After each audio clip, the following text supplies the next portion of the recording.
l'armée nigériane s'est gardée de s'ingérer dans la suite des dernières élections générales de 2019 dans le pays, lesquelles ont vu la victoire de l'opposition dans certains États au détriment du parti au pouvoir. De ce fait, le président Muhammadu Buhari s'est dit fier de la façon dont son parti, All Progressive Congress, APC, s'est conduit d'une manière impartiale lors des scrutins de l'année dernière, une décision qui s'est soldée par la perte de certains États au profit de l'opposition PDP.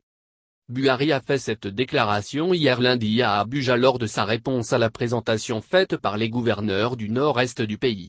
La réunion a connu la participation du vice-président Yemi Osinbajo, 5 gouverneurs du nord-est, les chefs des services, l'inspecteur général de la police, Mohamed Adamu, et les chefs des agences de renseignement.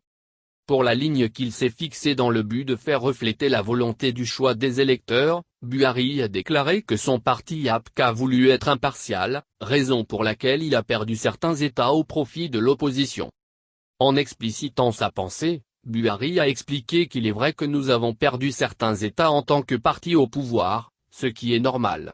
J'en suis fier parce que nous sommes impartiaux. Certains de ceux qui nous ont battus sont assis ici.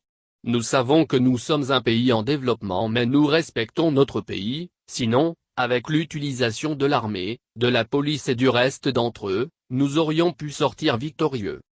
Concernant la présidentielle 2019, la victoire de Buhari a été contestée par Atiku Abubakar, son principal adversaire du PDP, qui a déclaré que c'était la pire élection de l'histoire du pays, remplie de nombreuses irrégularités. Ces recours à la Cour suprême ont été rejetés.